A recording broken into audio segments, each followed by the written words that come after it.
ہم زندگی خود لے کر نہیں آتے اور نہ ہی خود موت کا پیالہ پیتے ہیں، کوئی اور ہے جو پیدا بھی کرتا ہے، زندگی کی مختلف مہلتیں دیتا ہے اور جب چاہتا ہے واپس بلا لیتا ہے۔ تو یہ زندگی کا فلسفہ کیا ہے؟ اور میں نے تو کوئی اپلیکیشن نہیں دی تھی کہ مجھے پیدا کیا جائے، مرد پیدا کیا جائے، ملتان میں پیدا کیا جائے، یہ اس شکل میں پیدا کیا جائے۔ ان سب بچیوں نے، مستورات نے، ہم میں سے کسی کے پاس کوئی اپلیکیشن کی تاریخ نہیں ہے کہ ہم نے کہا ہو وہ کون ہے جس نے ان شکلوں کو بنایا، وہ کون ہے جس نے آسمان کے چھت کو اٹھایا، زمین کے فرش کو بچھایا، ہواؤں کو چلایا، وہ ہم سے کیا چاہتا ہے؟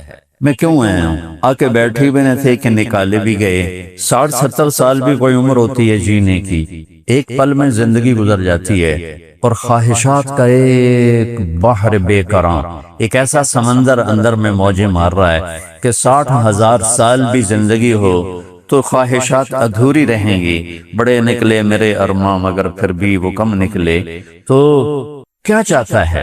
کیوں پیدا کیا ہے؟ اگر ہم اس علم تک نہ پہنچے تو موت پہ بڑی حسرت ہوگی۔ اگر ہم نے اس چیز کو پا لیا، یہ بھید کھل گیا کہ کون ہے، پھر یہ بھی پتا چل جائے گا کہ چاہتا کیا ہے، پھر مہلت میں مل جائے گی کچھ کرنے کی۔ تو پوری دنیا اس وقت جتنی جاہل ہے اتنی کبھی جاہل نہیں تھی، معذرت کے ساتھ۔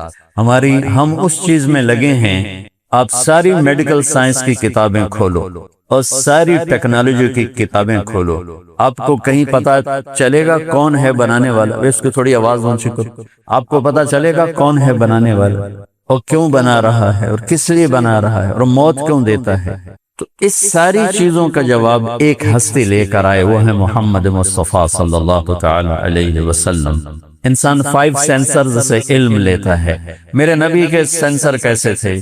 آپ نماز پڑھا رہے ہیں، ٹھیک؟ سلام پھیرنے کے بعد آپ نے فرمایا کیا ہوا؟ لوگ میرے رکوع سے پہلے رکوع کر دیتے ہیں، میرے سجدہ سے پہلے سجدے میں چلے جاتے ہیں، میں جیسے آگے دیکھتا ہوں ایسے ہی پیچھے بھی دیکھتا ہوں، مجھے پیچھے نظر نہیں آ رہا۔ آپ سب بچیوں کو پیچھے نظر نہیں آ رہا، آپ کے سب سے بڑے صاحب بیٹھے ہیں اظہر صاحب، ان کو پیچھے نظر نہیں آ رہا، لیکن میرے نبی فرماتے ہیں میں آگے بھی دیکھتا ہوں پیچھے بھی دیکھتا ہوں۔ جس کے پاس ایسی آنکھ ہو اس کا علم کیسا ہوگا؟ پھر یہ تو وہ چھوٹی بات میں نے بتائی، آپ نماز پڑھا رہے تھے اور آپ یوں مصلی پر کھڑے تھے اور آپ نے چلنا شروع کیا، مصلی پہ چلنا شروع کیا، نماز پڑھا رہے ہیں، تلاوت ہو رہی ہے، اور آپ یہ آ رہے ہیں، یہ آ رہے ہیں، یہ آ رہے ہیں، یہ آ رہے ہیں، اور یہاں دیوار آ گئی۔ محراب آپ دیکھتے ہیں، اور یہ مینار، یہ پہلی صدی میں نہیں تھے، یہ عمر بن عبدالعزیز رحمت اللہ علیہ، بنو امیہ کے خلیفہ بنے، انہوں نے محراب بنوائی اور مینار بنایا۔ اب دیوار کے ساتھ لگ کے اب نماز ہو رہی، تھوڑی دیر بعد آپ نے پیچھے ہٹنا شروع کیا، یہ ہٹتے جا رہے ہیں، ہٹتے جا رہے ہیں، ہٹتے جا رہے ہیں، ہٹتے جا رہے ہیں، اور مصلی کے کنارے پر آ کے کھڑے ہو گئے اور آپ نے نماز پوری فرمائی۔ نماز کے بعد صحابہ نے کہا یا رسول اللہ یہ کیا کیا ہے؟ ہم نے تو آج تک کبھی دیکھا نہیں آپ۔ مجھے اس خیمے کی چھت کے اوپر نظر کچھ نہیں آ رہا، آپ سب میرے ساتھ ہیں، آپ میں سے کسی کو اوپر نظر نہیں آ رہا۔ اور میرے نبی نے فرمایا کہ میں جب نماز پڑھا رہا تھا تو میرے اللہ نے میرے سامنے جنت کھول دی۔ جنت کہاں ہے؟ 7ویں آسمان سے شروع ہوتی ہے اور اللہ کے عرش کو جا کر اس کی چھت لگتی ہے، اور ایک ہستی ایسے ہیں جو مسجد میں کھڑے ہو کر 7 آسمان کو چیر کر مسجد کو دیکھ رہے ہیں، ان کا علم کیسا ہوگا؟ اور پھر اس کے بعد انہوں نے کہا جی آپ پیچھے کیوں ہٹے؟ کہ پھر اللہ نے مجھے جہنم دکھائی، جب مجھے جنت دکھائی تو اس کے پھلوں کہ گچھے انگوروں کے مجھے لٹکتے نظر آئے، میں آگے ہو گیا۔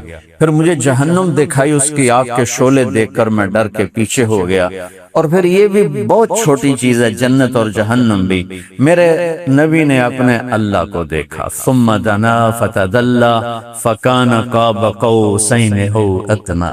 قاب قوسین آپ سنتے ہی ہوں، سنا ہے؟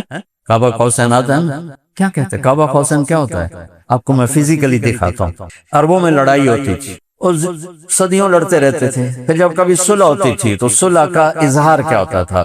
ادھر سے ایک عرب سردار اٹھتا، ادھر سے دوسرے قبیلے کا سردار اٹھتا، یوں سمجھیے یہ کمان ہے، یہ کمان ہے، وہ آواز گئی، یہ کمان ہے، اور یہ کمان کے اوپر وہ تانت ہے جس کو تانت کہتے ہیں، وہ ہوتی تھی، آنت ہوتی تھی، بکرے کی آنت ہوتی تھی، کھینچ کے مارتے تھے۔ تو یہ عرب سردار یوں آتا کہ اپنی کمان کو یوں کرتا تھا، اور ادھر سے دوسرا عرب سردار اپنی کمان کو یوں لا کر یوں ملا دیتا تھا۔ یہ آپ نے دیکھ لیا؟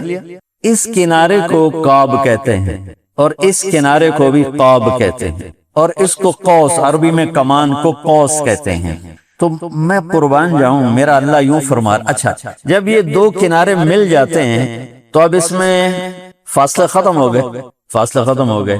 یہ اعلان ہوتا تھا کہ بھائی ہماری دشمنیاں ختم ہو گئیں، ہمارے فاصلے ختم ہو گئے، ہم آپس میں دوست بن گئے۔ اب میرا اللہ اپنے حبیب سے جو ملاقات ہوئی ہے اس کو یوں اعلان فرما رہا ہے، وَالنَّجْمِ إِذَا هَوَى مَا ضَلَّ صَاحِبُكُمْ وَمَا غَوَى وَمَا يَنطِقُ عَنِ الْهَوَى إِنْ هُوَ إِلَّا وَحْيٌ يُوحَى عَلَّمَهُ شَدِيدُ الْقُوَى ذُو مِرَّةٍ فَاسْتَوَى وَهُوَ بِالْأُفُقِ الْأَعْلَى ثُمَّ دَنَا فَتَدَلَّى فَكَانَ قَابَ قَوْسَيْنِ أَوْ أَدْنَىٰ۔ جیسے دو کمانیں آپس میں ملتی ہیں اور فاصلے ختم ہو جاتے ہیں، میرا محبوب مجھ سے ایسے ملا کہ دو کمانوں کی طرح میرے اور اس کے درمیان فاصلے ختم ہو گئے۔ اس کے بعد فرمایا او ادنا، اس کے بعد کوئی قریب ہونے کا فاصلہ موجود ہے، اس کے بعد کوئی قربت کے لیے قدم اٹھانے کی ضرورت ہے؟ میرے اللہ کہہ رہے ہیں نہیں، میرا نبی اس سے بھی زیادہ میرے قریب ہو گیا۔ تو اس پر ہم ایمان لاتے ہیں چونکہ قرآن ہے، سمجھیں گے آخرت میں ہی جا کر کہ او ادنا کا کیا مطلب ہے کہ یہاں پہنچنے کے بعد فاصلے تو مٹ گئے، پھر اللہ کہہ رہا ہے اس سے بھی زیادہ میرے محبوب میرے قریب ہوئے اور سر کی آنکھوں سے اللہ کو دیکھا۔ جس ہستی میں اتنی طاقت ہو کہ سر کی آنکھوں سے اللہ کو دیکھ لے، موسیٰ علیہ السلام نے اللہ سے عرض کی، اللہ ارنی انظر الی، تجھے دیکھنا چاہتا تھا، لن ترانی، موسیٰ نہیں دیکھ سکو، یہ تو قرآن ہے۔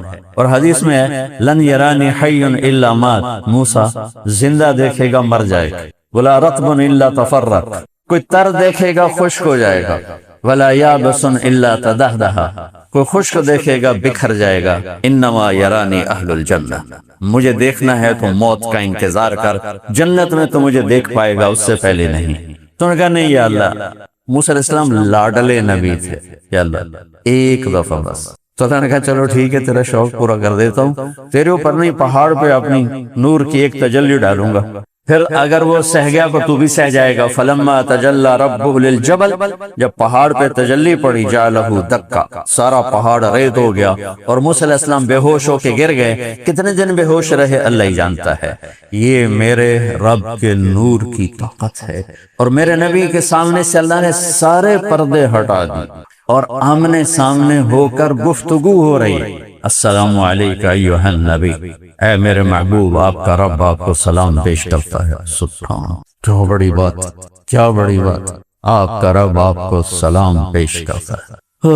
تو آپ کہہ رہے ہیں التحیات للہ والصلوات والطیبات، میرا جینا مرنا جان مال ہر شے میرے مولا تیرے لیے ہے۔ اور اللہ کہہ رہے ہیں السلام علیکہ ایھا النبی ورحمۃ اللہ وبرکاتہ، اور وہاں گفتگو ہو رہی ہے۔ کتنے احادیث بھری پڑی، میں معراج کا واقعہ نہیں سنا رہا، میں سنا رہا ہوں کہ میرے نبی کی پرواز کیا ہے اور میرے نبی کا علم کیا ہے۔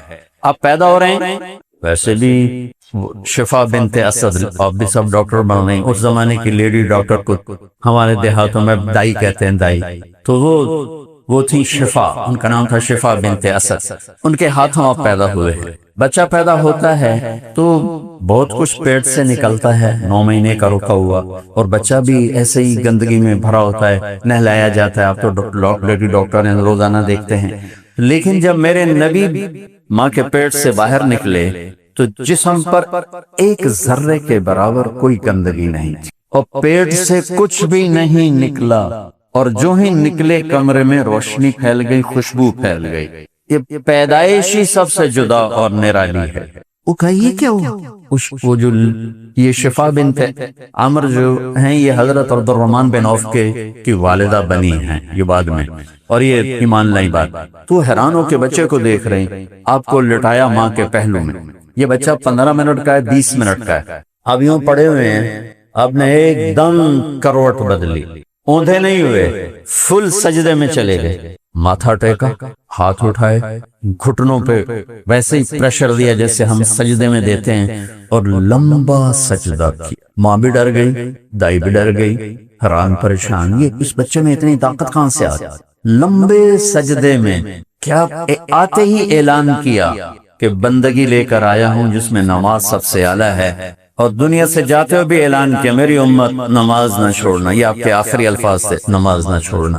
میری زندگی گزر گئی پھر سفر میں 10% سے زیادہ لوگ نمازی نہیں ہیں، 90% مرد عورت بچے بچیاں چھوٹے بڑے نماز چھوڑ کے، اور میرے نبی آئے تو سجدہ کیا، گئے تو نماز نماز نماز نماز دہراتے دہراتے چلے۔ اس کے بعد آپ نے سجدے سے سر اٹھایا، چھاتی کو اوپر کیا، اس ہاتھ کا سہارا لیا، یہ ہاتھ اوپر اٹھا کے انگلی کو یوں کیا تو سارے کمرے میں نور ہی نور پھیل گیا۔ تو وہ گھبرا گئی دونوں، ماں اور لیڈی ڈاکٹر، انہوں نے خیر ان کو ماں نے اٹھا کے گود میں لیا۔ یہ حصہ سنانا چاہتا تھا کہ یہ ہستی پیدائشی کس طرح علم کو اندر لیا اور پھر کیسے ڈیلیور کیا۔ ماں نے گود میں لے لیا کہ ہوا کیا، یہ ہے کیا؟ ان کو دیکھ رہی ہیں تو ایک گھر کی چھت پھٹتی ہوئی نظر آئی اور اندر فوگ آ گئی، بادل نہیں تھا، دھند، اس کو عربی میں غمام کہتے ہیں، اس بادل کو سحاب کہتے ہیں، تو غمام، دخل الغمام، فوگ اندر آئی اور پورے کمرے میں اندھیرا چھا گیا، اور اس کے اندر سے آواز آئی طوفوا بہ مشارق الارض ومغاربہا، اس بچے کو مشرق مغرب پھرا دو، لیعرفوا باسمہ ونعتہ وصورتہ، تاکہ ساری دنیا کو پتہ چلے کہ یہ کون ہیں، اور ان کے پیچھے چلنے والوں کو منزل ملے گی، باقی اندھیروں میں پھٹک جائیں گے، چاہے وہ افلاک کو چھو لیں اور زمین کی تنابوں کو سگڑ دیں اور فتوحات کے جھنڈے گاڑ دیں، اگر وہ یہاں نہیں پہنچے ہیں در مصطفیٰ تک تو ہلاک ہیں، برباد ہیں، دنیا میں چند ٹکڑے مل جائیں گے، آگے ہلاکت کے سوا کچھ نہیں ہے۔ تو آواز آئی اس بچے کو مشرق مغرب پھراؤ تاکہ ساری دنیا جان لے یہ کون ہیں، کیا ہیں، ان کے پیچھے چل کے مجلس ملے گی، میں کامیابی ملے گی۔ اب اگلے جملے آپ سب بچے بچیاں اور سارے حضرات غور سے سنو۔ فرمایا اسے آدم کے اخلاق دو، اسے شیش کی معرفت دو، اسے نوح کی شجاعت دو، اسے ابراہیم کی دوستی دو، اسے اسماعیل کی قربانی دو، اسے صالح کی فصاحت دو، اسے لوط کی حکمت دو، اسے اسحاق کی رضا دو، اسے یعقوب کی اسحاق کی بشارت دو، اسحاق کی رضا دو، اسے یوسف کا حسن و جمال دو، اسے موسیٰ کا جاہ و جلال دو، اسے دانیال کی محبت دو، اسے الیاس کا وقار دو، اسے ایوب کا دل دو، اسے داؤد کی شیریں زبان دو، اسے یونس کی اطاعت دو، اسے یحییٰ کی پاک دامنی دو، اسے عیسیٰ کا زہد دو، اور تمام نبیوں کو جو دیا وہ اس نبی کے اندر اتار دو۔ پیدائش کے 1 گھنٹے میں تمام نبیوں کا علم لے کر 63 برس ایک ہستی نے پرواز کی، وہ ہمارے پاس یہ پیغام لے کر آئے ان ربکم اللہ۔ کون ہے پیدا کرنے والا؟ کچھ پتا نہیں۔ ایک ٹورسٹ مجھے ملا چیکوسلوواکین اور آئیلینڈ پہنچا ہوا تھا، میں نے پوچھا آپ جانتے ہیں ہمیں پیدا کرنے والا کون ہے؟ کہنے لگا اسی کو ڈھونڈتا پھرتا ہوں، ابھی تک تو نہیں ملا، اور ہم کتنے خوش قسمت ہیں، اللہ نے ہمیں ماں کی گود میں سکھا دیا کہ ہمارا پیدا کرنے والا اللہ ہے۔ اللہ هو الذي خلقكم من تراب ثم من نطفة مخلقة وغير مخلقة، اس کائنات کا پیدا کرنے والا، والسماء بنيناها بأيد، اللہ، اور زمین کا پیدا کرنے والا، والارض فرشناها، زمین کا پیدا کرنے والا، والارض وما طحاها، زمین کا پیدا کرنے والا، والارض بعد ذلك طحاها، زمین کو بچھانے والا، والارض وما طحاها، اس کے اندر پہاڑ گاڑنے والا، والجبال ارساها، اس میں پانی کے ذخیرے جمع کرنے والا، فاسکناہ فی الارض، اور اس کو اندر سے نکال کے باہر لانے والا، وفجرنا الارض عیونا فالتقى الماء على امر قد قدر، آسمان کو بادلوں سے بھرنے والا، والسحاب المسخر بین السماء والارض، آسمان سے بارش برسانے والا، انا صببنا الماء صبا، زمین کو پھاڑنے والا، ثم شققنا الارض شقا، پھر زمین سے سب کچھ نکالنے والا، فانبتنا فیہا حبا وعنبا وقضبا وزیتونا ونخلا وحدائق غلبا وفاکہتا وابا، یہ سب اللہ ہے، سب اللہ ہے۔ پھر گٹھلی دانے کو پھاڑنے والا، ان اللہ فالق الحب والنوى، نوا، پھر دن اور رات کا نظام لانے والا یغشی اللیل النہار، پھر سورج کو چلانے والا الشمس تجری لمستقر لہا، پھر چاند کو گھٹانے بڑھانے والا والقمر قدرناہ منازل حتی عاد کالعرجون القدیم، پھر ستاروں کو حرکت دینے والا والسماء والطارق وما ادراک ما الطارق النجم الثاقب والنجم اذا ہوا ما ضل صاحبكم وما غوا وبالنجم هم يهتدون ولقد زينا السماء الدنيا بمصابيح، سورج چاند ستاروں سیاروں کو حرکت دینے والا الشمس والقمر والنجوم مسخرات بأمره الا له الخلق والامر فتبارك الله رب العالمین، فتبارك الله رب العالمین، کڑوے پانی بنانے والا هذا ملح اجاج، میٹھے پانی بنانے والا هذا عذب فرات، اس میں مچھلیاں پیدا کرنے والا تاکلوا منه لحما طریا، اس میں موتی پیدا کرنے والا تستخرجوا منه حلیة تلبسونها، پھر مجھے پیدا کرنے والا واللہ خلقکم من تراب ثم من نطفة ثم من علقة، تیرے رب نے تجھے مٹی سے نکالا، مٹی سے غذا میں ڈالا، غذا سے گندے پانی میں ڈالا، گندے پانی سے ماں کے پیٹ میں ڈالا، پھر ثم خلقنا النطفة علقة فخلقنا العلقة مضغة فخلقنا المضغة عظاما فكسونا العظام لحما ثم انشأناه خلقا آخر، پھر میرا رب یہ شکلیں دے کر ہمیں دنیا میں اس نے بھیجا۔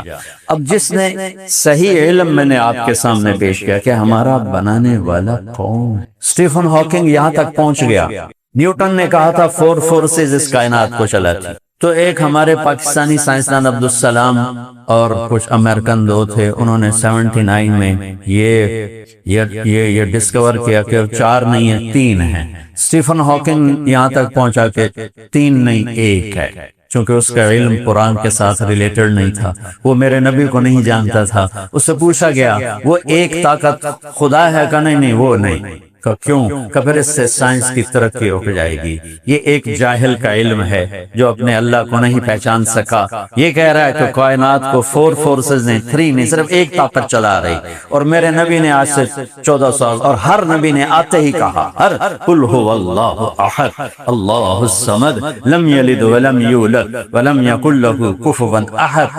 وہ مجھے یہ کہنے لگا کہ آپ کہتے ہیں گاڈ نے سب کچھ بنایا، تو گاڈ کو کس نے بنایا؟ میں نے کہا گاڈ اسے کہتے ہیں جسے کسی نے نہ بنایا ہو۔ لفظ گاڈ کا مطلب یہ ہے، یہ لفظ اللہ کا مطلب یہ ہے کہ جسے کسی نے نہ بنایا ہو، جس سے کوئی پیدا نہ ہوا ہو، جو کسی سے پیدا نہ ہوا ہو، جس کا ہم سر ٹکر ہم شکل کوئی نہ ہو، اسے کہتے ہیں گاڈ، اور اسے کہتے ہیں اللہ۔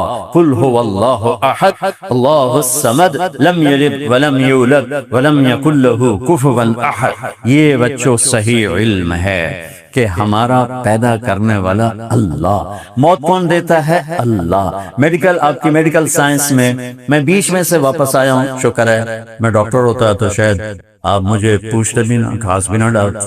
ڈاکٹر تو کتنے بیچارے رولتے پھرتے ہیں، خار امیر کوئی پوچھتا نہیں، اس عاشقی میں عزت سادات بھی گئی۔ 70s میں ڈاکٹر بڑا ایک خوبصورت فریم تھا، بڑی پیاری شکل تھی، تو اس وقت مجھے میرے باپ ڈاکٹر بنانا چاہتے تھے۔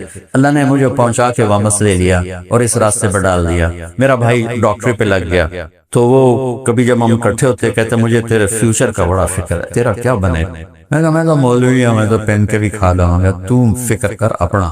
وہ کہا ڈاکٹر کا تو بڑا فیوچر ہے۔ میں کہا ٹھیک ہے۔ وہ 80s شروع میں فارغ ہوا تو ڈاکٹروں کا سیلاب آ چکا تھا اور جابز ختم اور ڈاکٹر زیادہ، تو ایک دن مجھ سے کہنے لگا پہلے تیری فکر کرتا تھا، اب اپنی فکر لگ گئی کہ اب میرا کیا بنے۔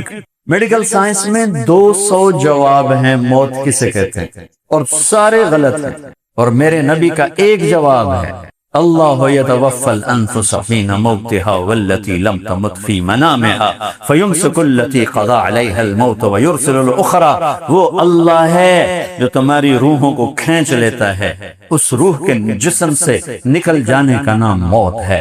ایسا محکم جواب کہ جس کو چیلنج نہیں کیا جا سکتا۔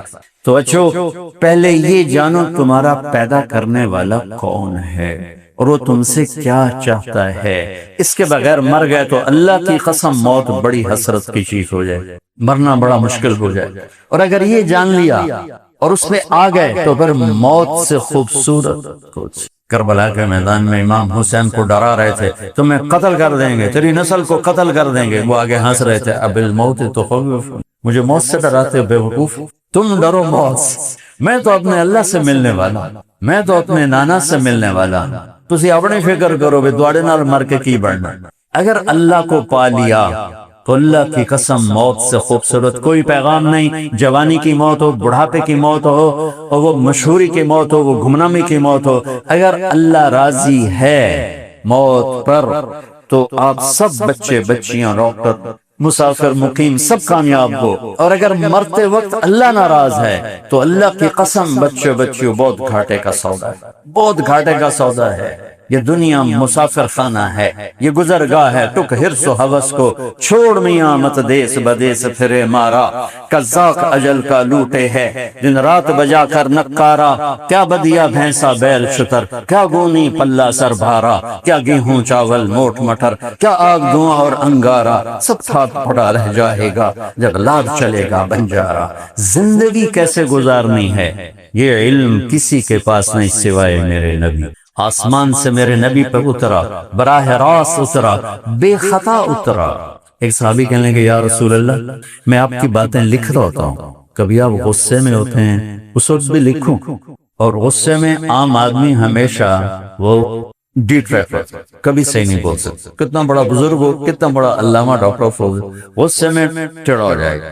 تو اس نے قیاس کر لیا عام لوگوں پر کہ باقی جو ایسے ایسے ہو جاتے ہیں، تو آپ نے کہا عبداللہ میری ہر بات لکھا کر، اس ذات کی قسم جس کے قبضے میں میری جان ہے، اس زبان سے اشارہ کی، اس زبان سے حق کے سوا کچھ نہیں نکلتا۔ تو آپ سب کی خدمت میں گزارش ہے بچوں یہ بھی سیکھو کہ اللہ ہم سے کیا چاہتا۔ اللہ نے اپنی چاہت بل بتائی محمد رسول اللہ کہ میں چاہتا ہوں تم محمدی بن کے دکھا۔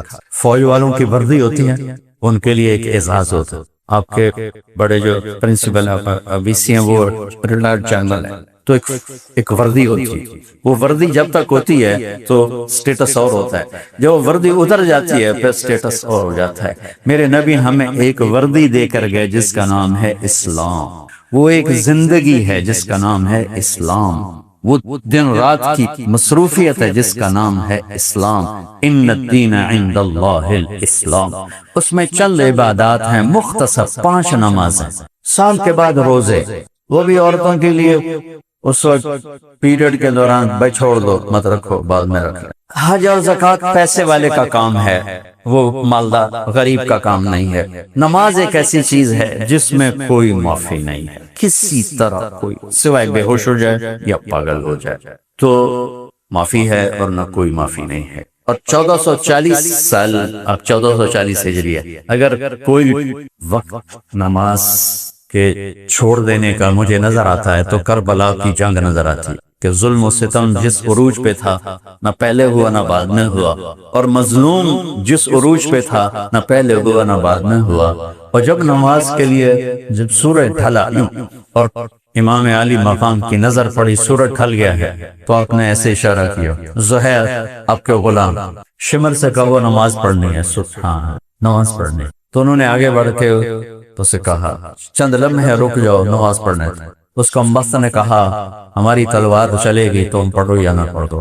تو انہوں نے آ کر کہا کہ جی چھٹی نہیں ہے، تو آپ نے فرمایا وہ جنگ نہیں روکیں گے، ہم نماز نہیں چھوڑیں، ہم یہ پیغام دیں گے کہ اس حال میں بھی سجدہ نہیں چھوٹ سکتا، زیر خنجر یہ پیغام سنایا۔ تو بچوں ایک بات ہی ہے کہ اپنی زندگی میں نماز کو داخل کرو۔ میرے نبی کا فرمان ہے سب سے زیادہ اللہ اپنے بندے کو پیار سے دیکھتا ہے جب وہ سجدے میں ہو، جب وہ سجدے میں ہو۔ اور اللہ کی قسم جنت میں کسی بندگی کا شوق نہ ہوگا سوائے نماز، لیکن یہ لذتیں وہاں نہیں ملیں گی۔ نماز کے اندر کھڑے ہونا، رونا، گڑگڑانا، مانگنا، یہ موت پر ختم ہو جائے گا۔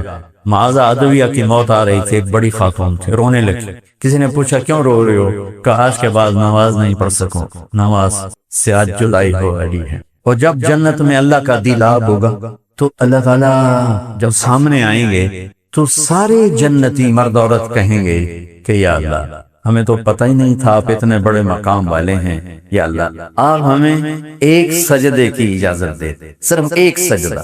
تو اللہ تعالیٰ جواب میں فرمائیں گے کہ بچوں کہ میرے بندو سجدے میں نے معاف کر دیے، جاؤ بس تم دنیا میں جو نمازیں تم نے پڑھ لی بس وہی کافی ہیں، جاؤ میں نے سجدے معاف کر دیے۔ جنت میں بھی طلب نماز کی ہوگی۔ نماز کے بعد اللہ نے پہلی امتوں کو 2 نمازیں دیں، فجر کی 2 رکعت، عصر کی 2 رکعت۔ تلاوت کوئی نہیں، صرف تسبیح۔ مسجد کوئی نہیں، اپنی اپنی عبادت کا۔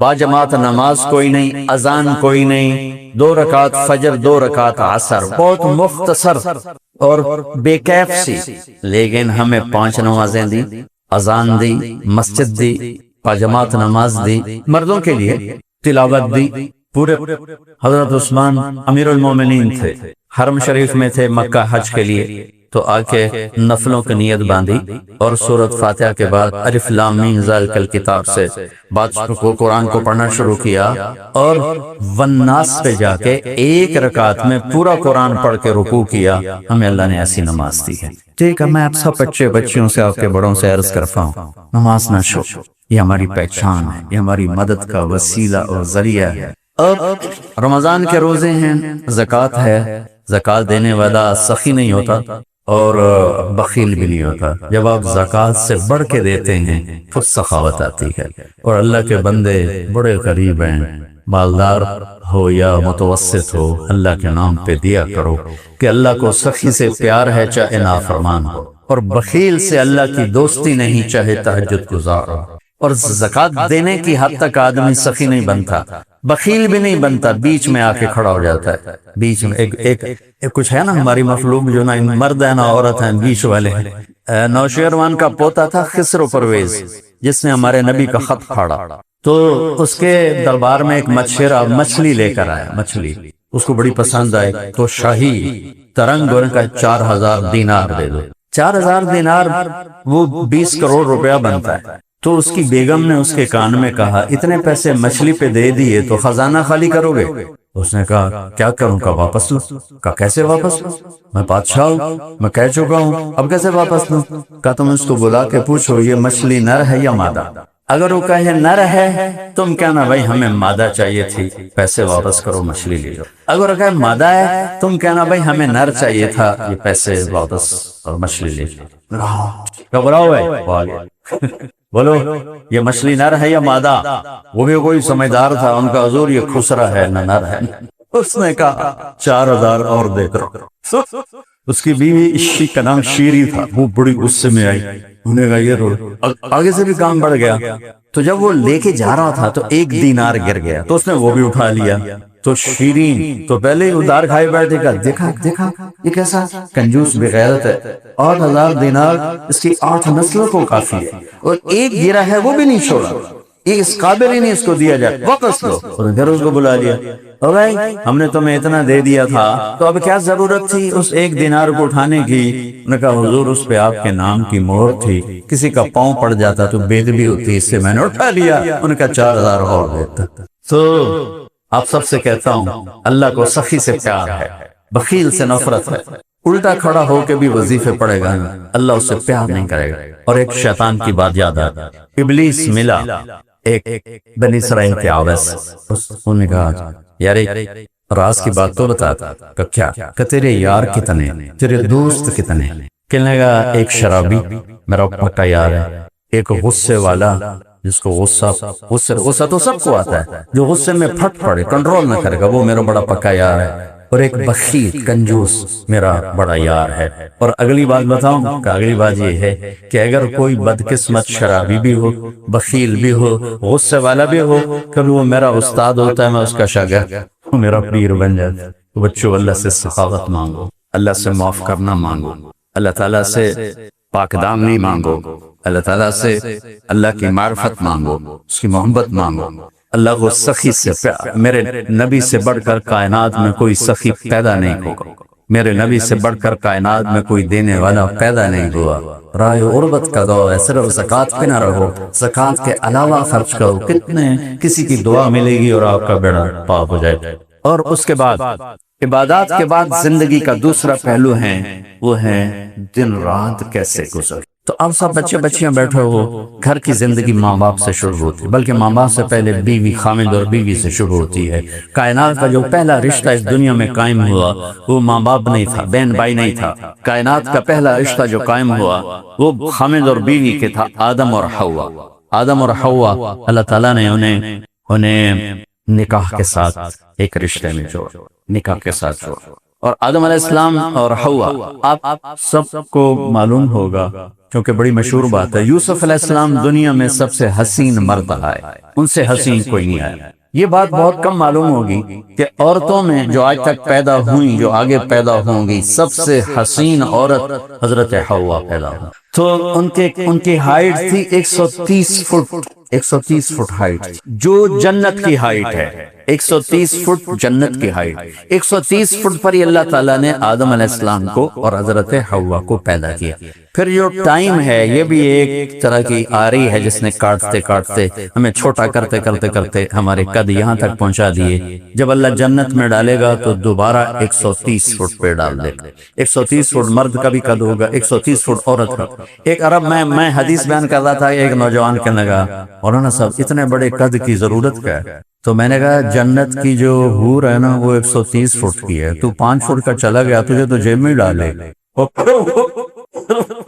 پھر وہ اس کا ایک شلوار کرتا نہیں ہوتا، وہ 100 جوڑے پہنتی ہے. 100 یہ اللہ پہنائے گا. 100 اچھا یہاں تو یہ ویسٹ کوٹ ذرا اس وقت ہیوی لگ رہی، گرمی ہے، تو 100 جوڑوں کا وزن کون اٹھائے گا؟ تو اللہ تعالیٰ نے جنت کے کپڑوں کو جو بنایا ہے وہ نور کے دھاگے سے بنایا ہے، اور نور میں وزن نہیں ہوتا، نور بے وزن ہوتا ہے. لہذا 100 پہنو 1000 پہنو تو وزن نہیں ہوگا. تو میں نے کہا وہ کسی ایک جیب میں ڈال کے بھول گئی، 100 جیب میں ڈھونڈتے ڈھونڈتے تیرا ویسے ہی دم پڑ جائے گا. اس لیے اللہ کی تقسیم پہ راضی رہو.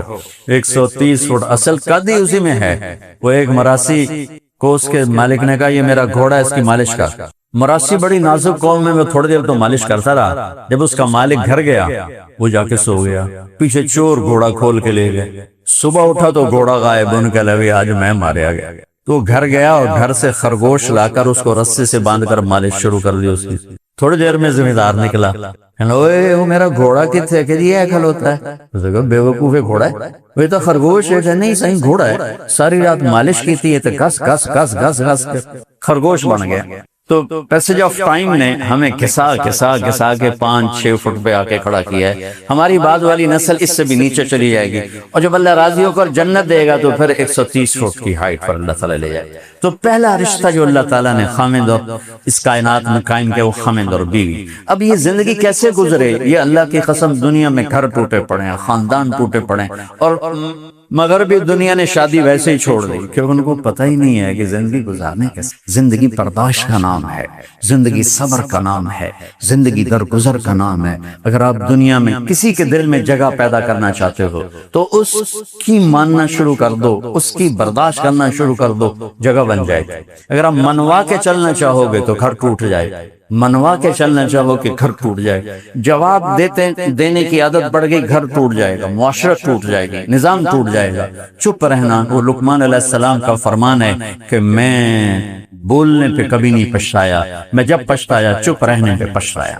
اور یہ اتنا بڑا رشتہ ہے کہ میرے نبی نے فرمایا علی طلاق سے بچنا. جب ناجائز طلاق دی جاتی ہے اللہ کا عرش کانپ اٹھتا ہے. طلاق سے بچنا. اوہ کتنے گھر اجڑ گئے کہ اپنے نبی کی زندگی نہیں جانتے. بس بچہ ڈاکٹر بن گیا شادی کر لو، بچی ڈاکٹر بن گئی شادی کر لو.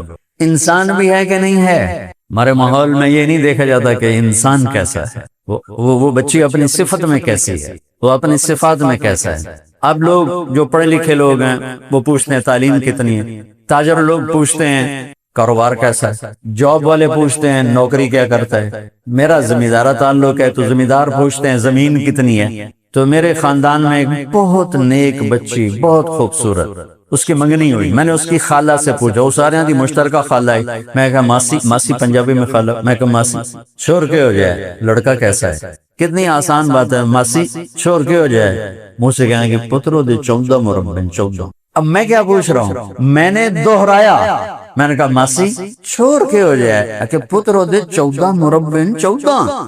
میں نے تیسری دفعہ کہا میں نے کہا ماسی میں پوچھدا پیا چھوڑ کے ہو جائے کہ پتر دسی تا جاننی ہے تینوں سوری نہیں لگدی پئی 14 مربن ہو.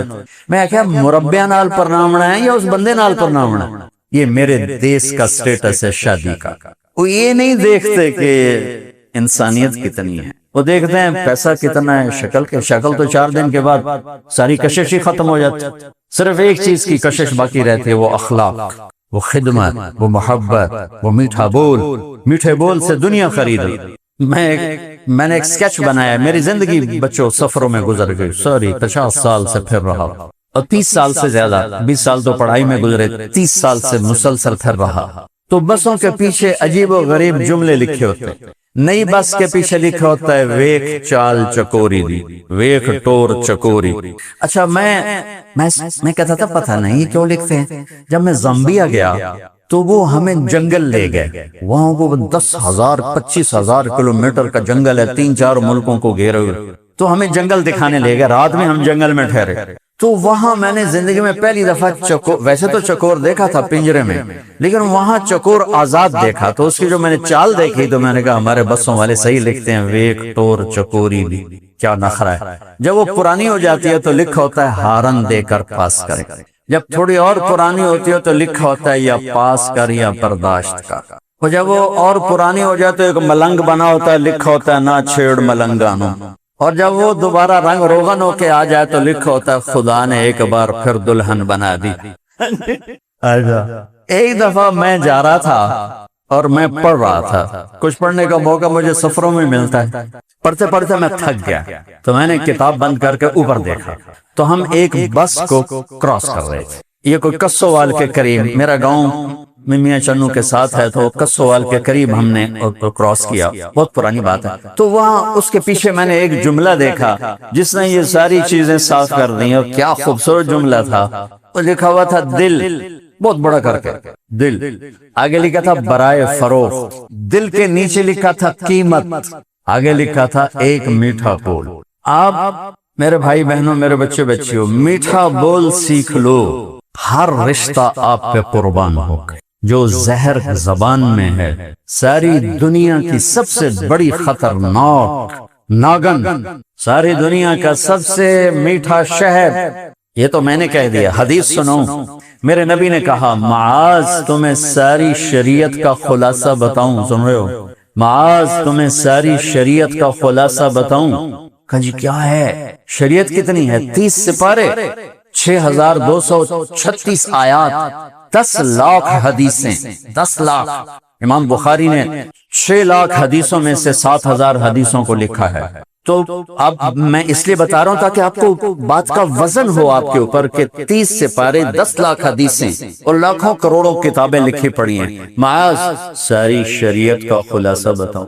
بتانے والا میں ہوتا تو غلط بھی ہو سکتا ہے، صحیح بھی ہو سکتا ہے. بتانے والا کوئی علامہ ہوتا تو غلط بھی ہو سکتا ہے، صحیح بھی ہو سکتا ہے. بتانے والا میرا نبی ہے. معاذ ساری شریعت کا خلاصہ بتاؤں. کہ کیا ہے؟ تو مجھے دیکھو سب.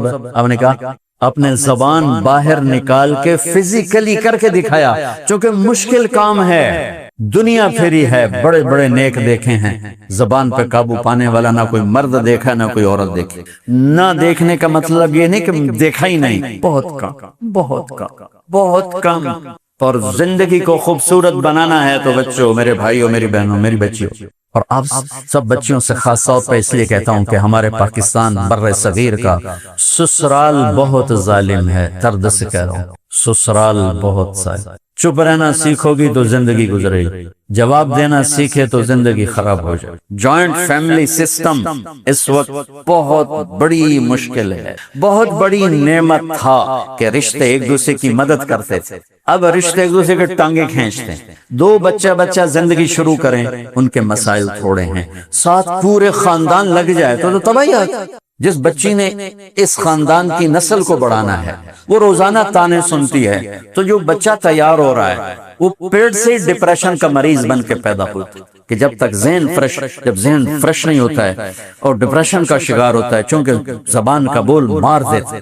اس لیے سنو غور سے، میرے نبی کی شریعت میں بچی کا حق ہے کہ اسے الگ گھر لے کر دو. اگر تم پیسے والے ہو، اپنی بچے کی شادی کر رہے ہو، تو بچے کو الگ گھر میں بساؤ، الگ، تاکہ تم دونوں اس کی زندگی میں اثر انداز نہ ہو سکو.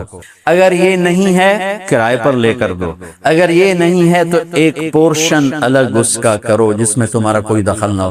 اگر یہ نہیں ہے تو ایک کمرہ، بہت غریب ہے، ایک کمرہ، ایک کچن، ایک ٹوائلٹ بچی کا حق کے واجب ہے، واجب ہے، واجب ہے. اگر یہ نہیں ہے تو پھر اللہ دے فضل نال تسبیح پڑھو، تے روزے رکھو، شادی نہ کرو. کسی کی بیٹی کو برباد نہ کرو، بیچاری تانے سن سن برباد ہو جائے. یہ اس کا حق واجب ہے کہ اس کے لیے الگ گھر ہو، الگ گھر نہیں، الگ کمرہ ہو، الگ کچن ہو، تاکہ آپس میں لڑائی کم ہو، آپس میں لڑائی کم ہو. اور میں درد سے کہہ رہا ہوں، ہمارا سسرالی معاشرہ سنگ دل ہے.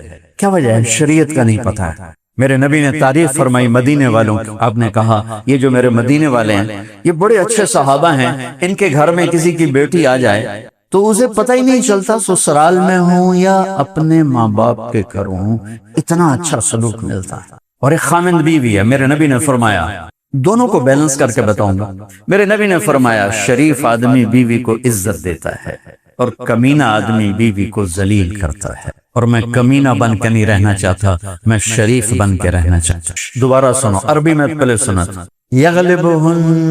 یغلبن الکریم وَيَغْلِبُهُنَّ اللَّئِيمُ لَأَنْ أَكُونَ كَرِيمًا مَغْلُوبًا أَحَبُّ إِلَيَّ مِنْ أَنْ أَكُونَ غَالِبًا لَئِيمًا. آپ نے فرمایا شریف آدمی اپنی بیوی کو عزت دیتا ہے، اس کو آگے رکھتا ہے، اس کی رائے کو ترجیح دیتا ہے. اور کمینہ آدمی اپنی بیوی کو ذلیل کر کے رکھتا ہے اور اسے نیچے دبا کے رکھتا ہے، اس کو بے عزت کر کے رکھتا ہے. آپ نے فرمایا میں کمینہ بن کے نہیں رہوں گا، میں عزت دار بن کے رہوں گا، میں اپنی بیوی کو عزت دوں.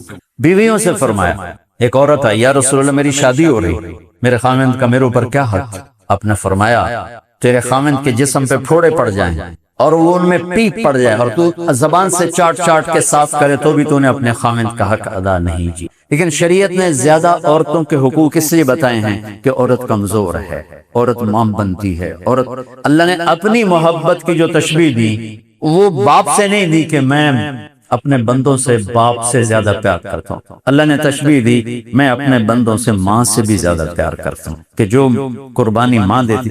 اس لیے ایک صحابی ہے، یا رسول اللہ میری خدمت کا حقدار کون ہے؟ کہ تیری ماں. کہ یا رسول اللہ پھر؟ کہ تیری ماں. یا رسول اللہ پھر؟ کہ تیری ماں. یا رسول اللہ پھر؟ کہ تیرا باپ. چوتھی دفعہ کہا تیرا باپ. تو اب آخر آپ کی شادیاں ہونی ہیں، شادی شدہ بیٹھے ہیں، میرے نبی نے زندگی کیسے گزاری، یہ تعلیم آپ کو صرف دربار رسالت سے ملے گی اور کہیں سے نہیں ملے گی. 11 شادیاں کرنے کا مطلب زندگی سمجھانا تھا، ورنہ 25 سال کا نوجوان 40 سال کی عورت سے کیوں شادی کرے؟ ایک منگنی ٹوٹی ورقہ بن نوفل سے، ایک نکاح سے بیوہ ہوئی ابو حالہ سے، دوسرے نکاح سے بیوہ ہوئی ابن عبد سے، پہلے نکاح سے ایک بیٹا ایک بیٹی ہند اور حالہ، دوسرے نکاح سے ایک بیٹا اس کا نام معلوم نہیں ہو سکا.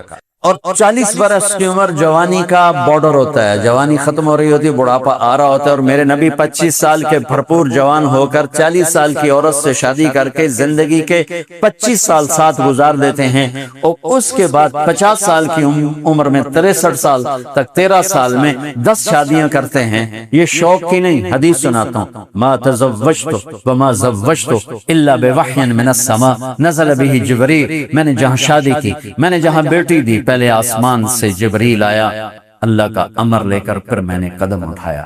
تو میرے نبی کی زندگی، آپ بطور خامند کیسے تھے، آپ کی بیویاں بطور بیوی کیسی تھیں، یہ سیکھنا، یہ سمجھنا ہمارے اوپر فرض ہے، ورنہ زندگی خراب ہو جائے. اللہ کی قسم میرے عزیزو، زندگی پیسے سے نہیں بنتی، ڈگریوں سے نہیں بنتی، شکلوں سے نہیں بنتی، گاڑیوں سے نہیں بنتی. زندگی میرے نبی والے اخلاق سے چلتی. حضرت میمونہ رضی اللہ تعالیٰ عنہا کہ گھر میں آپ تھے، آپ کو پیشاب آیا، آپ اٹھ کے باہر نکل گئے، پیچھے حضرت میمونہ کی آنکھ کھل گئی. حضرت میمونہ آپ کی آخری بیوی ہیں جن سے آپ نے 7 ہجری میں نکاح کیے. ان کو شیطان نے چکر دے دیا کہ یہ مجھے چھوڑ کے نا میری باری میں دوسری بیوی کے پاس حضرت عائشہ کی بدگمانی، تو انہیں غصے میں کنڈی لگا تھی. جب ہمارے نبی واپس آئے کہنے لگے دروازہ بند، تو آپ نے دستک دی، میمونہ دروازہ کھول.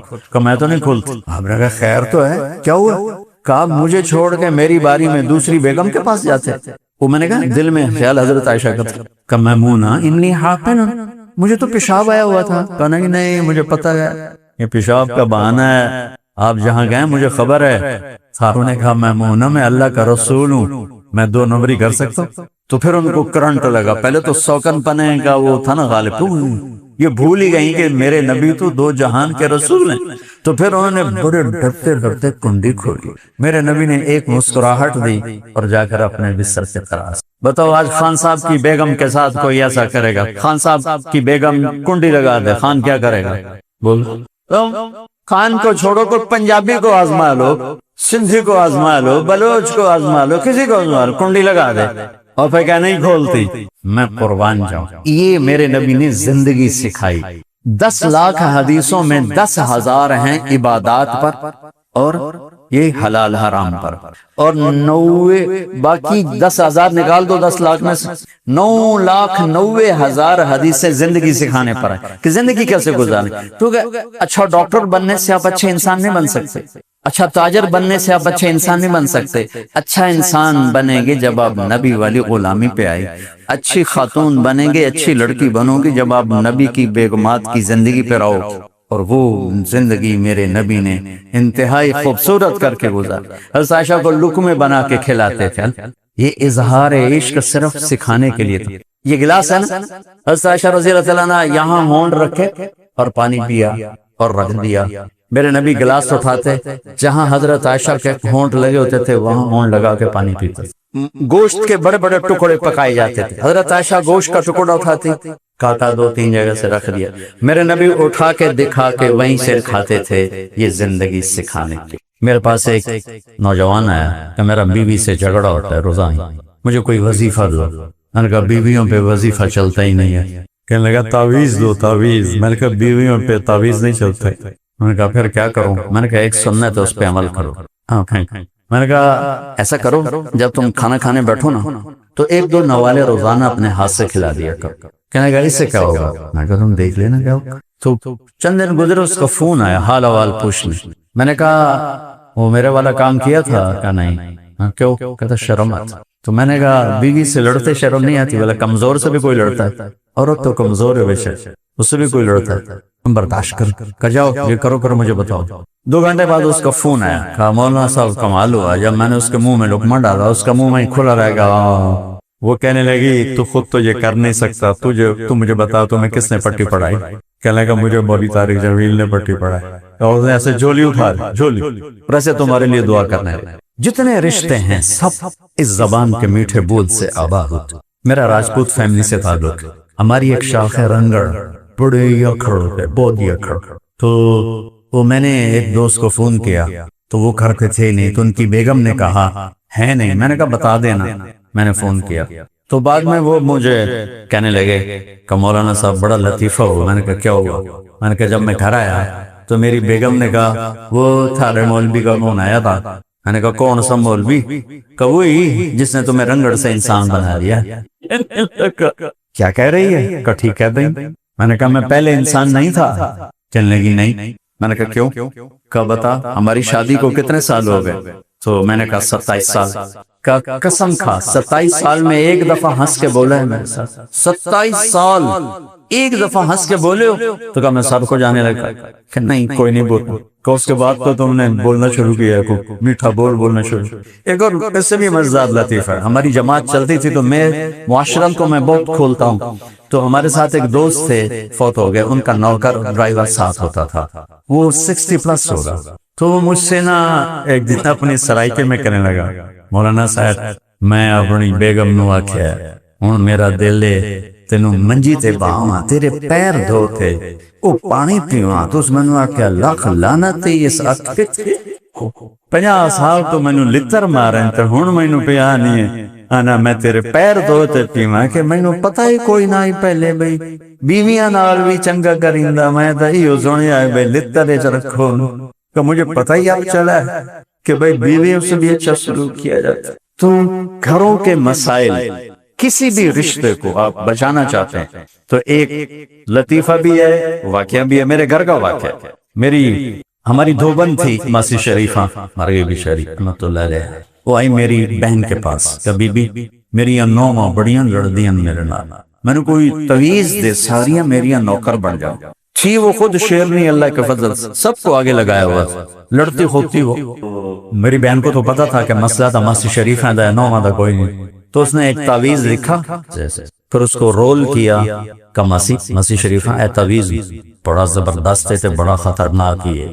جس لئے لڑائی شروع ہوئے تو ایتھے راکے پہ چاک مارا، بولنا نہیں، جے تعویذ بچ گیا تیرا گھر آباد ہو جائے گا، جے تعویذ ڈھہ گیا تو سب تو پہلے مر جاؤں۔ 8ویں دن وہ آئی، کبھی بھی تم تو بڑا چنگا تعویذ دیتا، میری ساری لڑائی ختم ہو۔ کیوں؟ ماسی شریفہ چپ ہو گئی تو لڑنا کہ تو میں آپ سب بچیوں کو یہ تعویذ دے کے جا رہا ہوں کہ مجھے پتہ ہے سسرال بڑا ظالم ہے، تم یہ تعویذ منہ میں ڈال لینا، انشاءاللہ پتھر سے پتھر بھی منہ ہو جائیں گے، چونکہ چپ رہنا بہت بڑی فتح ہے، بہت بڑی فتح ہے۔ خاموش رہ، پی جا ایام کی تلخی کو بھی ہنس کے ناصف، اور غم کو سہنے میں بھی قدرت نے مزہ رکھا۔ پھر والدین کا رشتہ ہے تو میرے نبی نے فرمایا، میرے نبی کعبہ قوسین، میرے نبی جنت کی چابی ہاتھ میں، میرا نبی اللہ کا جھنڈا ہاتھ، میرے نبی اولین و آخرین کے سردار، میرے نبی حبیب اللہ۔ کسی نبی کا نسب آدم تک محفوظ نہیں، میرا نبی محمد بن عبداللہ بن عبد المطلب بن ہاشم بن عبد مناف بن قصی بن کلاب بن مرہ بن کعب بن لبی بن غالب بن فہر بن مالک بن نضر بن کنانہ بن خزیمہ بن مدرک بن الیاس بن مضر بن نزار بن معد بن عدنان بن اود بن حمیسہ بن سلامان بن عوس بن بوز بن قموال بن ابی بن عوام بن ناشد بن حزا بن بلداس بن یدلاف بن طابق بن جانحم بن ناحش بن ماقی بن عیفی بن عبقر بن عبید بن الدعاء بن حمدان بن سنبر بن یثربی بن یحزن بن یلحن بن ارعوى بن عیزی بن زیشان بن عیسر بن اقناد بن ایہام بن مقصر بن ناحد بن زار بن سمی بن مزی بن عبد بن عرام بن قیدار بن اسماعیل بن ابراہیم بن آذر بن ناحور بن سرود بن رعو بن فائد بن عابر بن ارفرشاد بن سام بن نوح بن لامک بن متوشال بن ادریس بن یرد بن ملہلیل بن قینان بن آنوش بن شیس و بن آدم علیہ السلام۔ یہ میرے نبی کا نسب آپ کو سنایا ہے میں نے آدم علیہ السلام تک۔ یہ وہ ہستی ہے کہ جن کی شفاعت کے بغیر جنت کا دروازہ نہیں کھلے گا، حساب شروع نہیں ہوگا۔ وہ کس تمنا کا تمنا سنو، کاش میری ماں زندہ ہوتی، کاش میری ماں زندہ ہو، اور میں عشاء کی نماز کے مصلی پہ ایسے سورۃ فاتحہ شروع کر چکا ہوتا، الحمدللہ رب العالمین الرحمن الرحیم مالک یوم الدین، اور ادھر سے آواز آتی بیڑا محمد، تو میں وہی نماز توڑ کے کہتا لبیک امتی، تم بڑے رسول۔ اور اظہار تمنا کیا ہے؟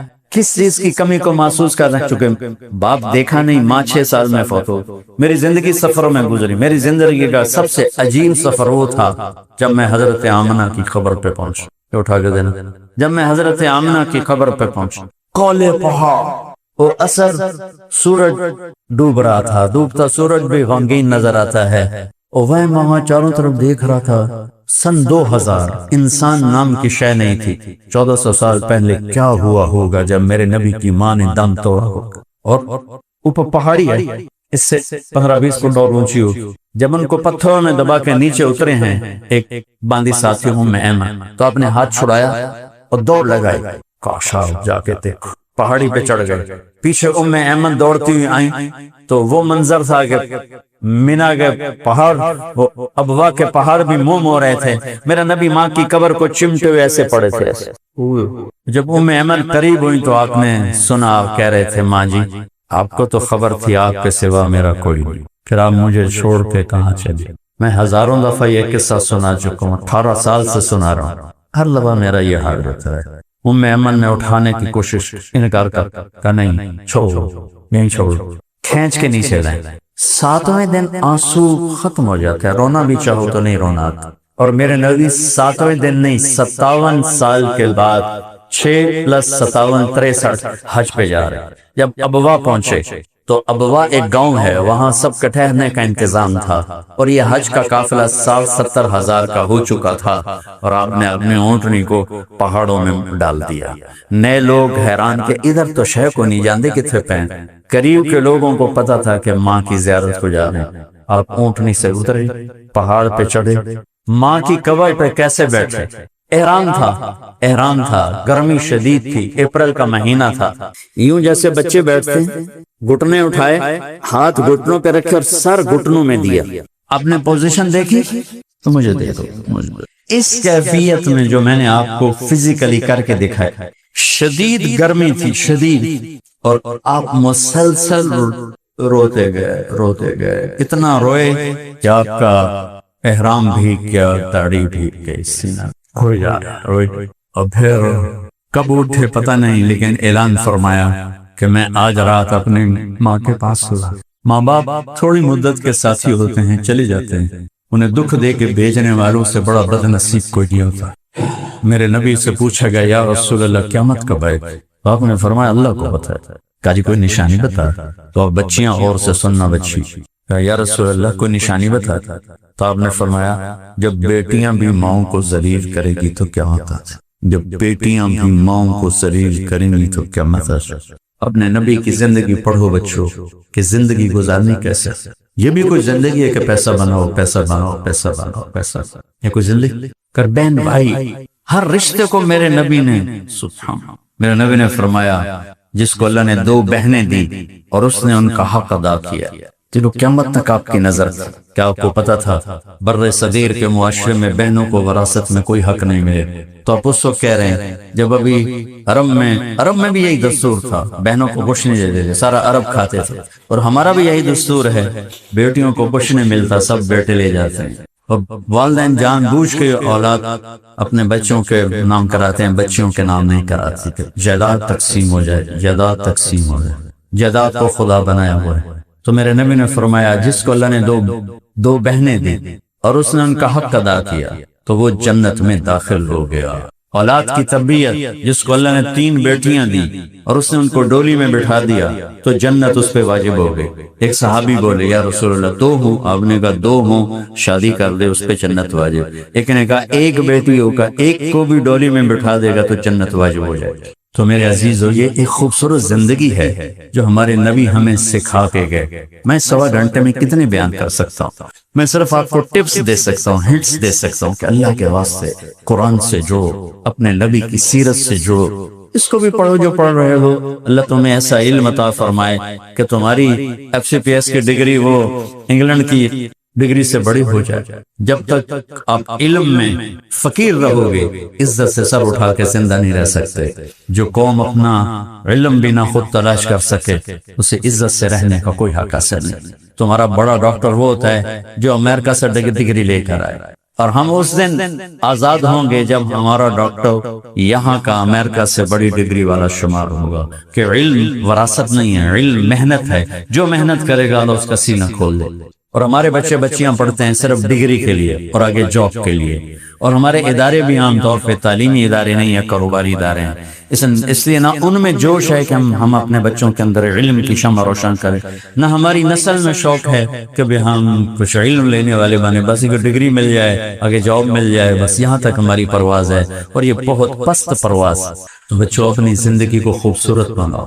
بہن بھائیوں کے رشتے، حجاج کے سامنے 3 مجرم پیش کیے، ساتھ ایک خاتون تھی، تو اس نے کہا ان کو قتل کر دو۔ تو وہ خاتون کہنے لگی ہم غریب لوگ ہیں، معاف کر دو۔ کہنے لگا تیری سفارش پہ 1 کو معاف کر دے۔ تو ایک اس کا بیٹا تھا، ایک اس کا خامن تھا، ایک اس کا بھائی تھا۔ تو وہ کہنے لگی شادی تو پھر بھی ہو جائے گی اور بیٹا بھی مل جائے گا، بھائی نہیں ملے گا، ماں پیو مر گئے۔ وہ کہنے لگی میرا بھائی چھوڑ دے، باقی دونوں مار دے۔ تو اس نے کہا میں تیرے چناؤ کو سلام کرتا ہوں، تیرے اس خوبصورت انتخاب کو سلام کرتا ہوں، یا تینوں لے جاؤ۔ اس نے تینوں کو چھوڑ دیا۔ تو بھائی آج سب سے زیادہ لڑے ہوئے بہن بھائی، نفرتیں بہن بھائیوں میں ہیں، دوریاں ہیں، شدتیں ہیں، سختیاں ہیں، پیچھے کوئی بڑے مسائل نہیں، زبان کا بول، اس نے مجھے یہ کہہ دیا، اس نے مجھے یہ کیوں کہہ دیا۔ بچوں اس کو زندگی سے نکال دو گے تو آپ کی زندگی انتہائی۔ زندگی کو حسین بنانا چاہتے ہو تو نبی کو پڑھو، نبی کے اخلاق اپناؤ۔ اللہ کی قسم آپ کے کپڑوں سے زندگی خوبصورت نہیں ہوگی، آپ کی ڈگریوں سے زندگی خوبصورت نہیں ہوگی۔ زندگی کا خوبصورت ہونا الگ چیپٹر ہے اور کپڑے کا خوبصورت ہونا گھڑی کا الگ چیپٹر۔ ہم اسی میں گم ہو گئے ہیں کہ زندگی کو خوبصورت بنانے کا طریقہ کیا ہے، بہت بڑی گاڑی ہو، بہت بڑا بنگلہ ہو، بڑے قیمتی گھڑی ہو، فون ہو، یہ ہے۔ میرے بہت چھوٹے سلسلے ہیں، تو میں صرف آپ کو ہنٹس لے کے جا رہا ہوں۔ عبادات میں نماز کو قابو میں رکھو اور زندگی میں اخلاق کو قابو میں رکھو۔ اخلاق اچھے ہوں گے تو ہر رشتہ وہ قیمتی بن جائے گا، خوبصورت بن جائے گا۔ معاف کرنا سیکھو، درگزر کرنا سیکھو، سہ جانا سیکھو، گالی کے جواب میں چپ رہنا سیکھو، کسی کی غیبت نہ کرو، کسی کی برائی نہ کرو۔ تو نیت کرتے ہو سارے؟ اچھا آپ بہت سے یہاں رہتے ہو تو آپس میں لڑائی بھی ہو جاتی ہوگی، تو کسی کا کسی سے بول چال بند بھی ہوگا، تو میری آخری گزارش یہ ہے کہ اگر کسی سے لڑے ہوئے تو صلح کرتے ہیں۔ اللہ کو پسند نہیں کہ دو مسلمان آپس میں بول چال بند ہو۔ جب بول چال بند ہوتا ہے تو اللہ ان کی فائل بند کر دیتا ہے۔ اللہ تعالیٰ فرماتا ہے جب تک یہ صلح نہیں کرتے ان کا کوئی نیک عمل مجھ تک نہیں پہنچنا چاہیے۔ آپس میں بول چال کا بند ہونا اتنا خوفناک کام ہے۔ تو اگر آپ اپنی عمل کو بچانا چاہتے ہیں، اپنی نیکیوں کو بچانا چاہتے ہیں تو کسی سے لڑو نہیں، ہو جائے اونچ نیچ تو بول چال بند مت کرو، بول چال سے باقی رکھو، خود پہل کر لو، وہ ظہیر کرے خاموش ہو کے سن لو، تو انشاءاللہ آپ دیکھنا یہ دنیا بھی آپ کے لیے جنت بنے گی اور آخرت تو جنت ہے ہی۔ اللہ تعالیٰ مجھے آپ کو عمل کی توفیق بخشے۔ السلام علیکم۔